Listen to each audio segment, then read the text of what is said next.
Hola, ¿cómo están? Hoy les voy a hablar de Gustavo Sainz. Fíjense que cuando yo tenía 16 años, iba a pasar a segundo de prepa, me fui a vivir a San Luis, Missouri. Y ahí viví con mis tíos. Y uno de esos tíos era Gustavo Sainz. Cuando llegué a su casa fue súper abrumador para mí porque desde que abrieron la puerta todo era libros. Había libros en la alacena, libros en el baño, libros debajo de la cama, en los sillones.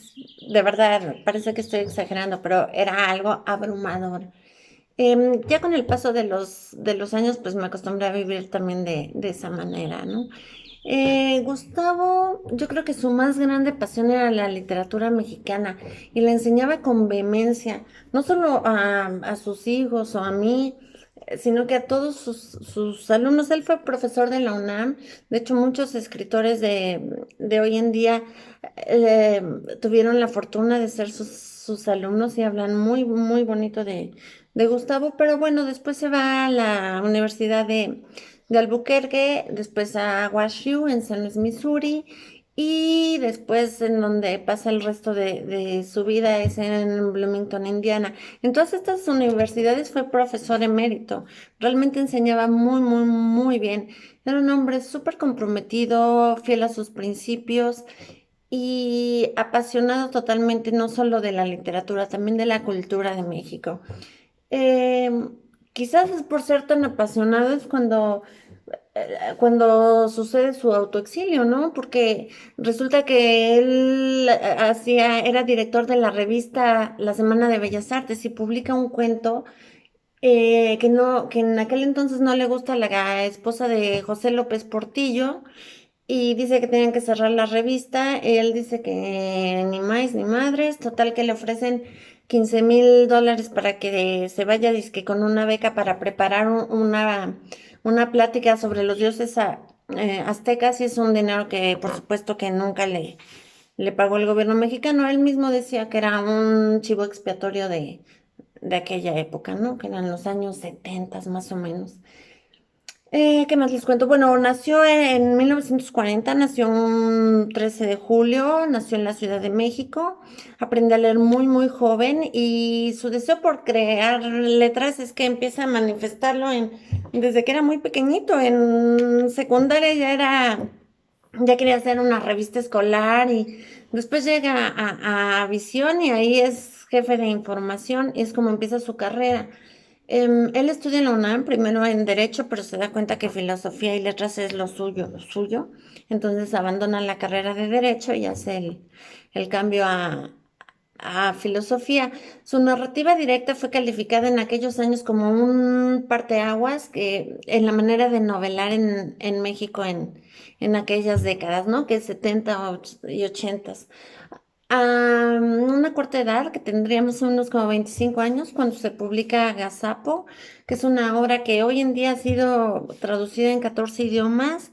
Y bueno, es una historia de los jóvenes y cuenta acerca del significado del amor y de la amistad, ¿no? Después de esta obra sale, su segunda novela fue Obsesivos Días Circulares, y en el 74 viene una novela que a mí me encantó, que era La Princesa del Palacio de Hierro, que la hace en el 74. Con esta es con la que obtiene el premio Javier Villaurrutia.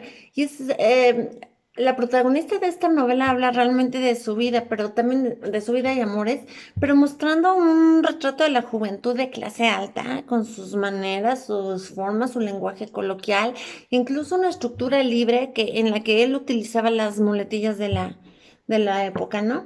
Tiene otros títulos famosos como Paseo en Trapecio, Muchacho en Llamas, la novela virtual, ¿cómo se llamaba? Atroche y Moche, el tango del desasosiego, en fin, tenía muchísimas novelas publicadas. Y creo que fue un escritor que se atrevió a romper esquemas y hacer cosas que no eran comunes, ¿no? Pensabas que con Gazapo ya había roto barreras y de repente salía Obsesivos Días Circulares y decías, wow, me equivoqué, esta es mejor. Y después el salto de Tigre Blanco, no, hombre, esta sobrepasa los límites de Paseo en Trapecio. Y después viene la novela virtual, ¿no? Y entonces te das cuenta que va cambiando sus formas en cada cosa que él escribe. No es un novelista que escriba lo mismo, lo mismo, lo mismo. Siempre busca nuevas formas. Quienes conocimos a Gustavo podemos decir que era un hombre inmensamente culto. Algunos lo considerarán agradable, otros no tanto, porque no era una persona tan afable, pero siempre estaba dispuesto a compartir conocimiento, ¿no? Le daba lo mismo impartir una clase de literatura mexicana, europea, estadounidense, que una clase de periodismo, de cine, de diseño. Le encantaba desempeñarse como director editorial, en fin. Era un gran personaje. Incluso fue inmortalizado en varias novelas como Ciudades Desiertas de José Agustín, quien era uno de sus mejores amigos. Y después también en esta de Roberto Bolaños, en Los Detectives Salvajes. En él, Gustavo está dentro de la historia, ¿no? Esta es una historia que trata de un retrato de México, del México cultural de los años 70. En fin, los invito a leer cualquiera de sus obras. Estoy segura que les va a encantar. Y bueno, esto fue todo. Gracias, nos vemos a la próxima. Bye.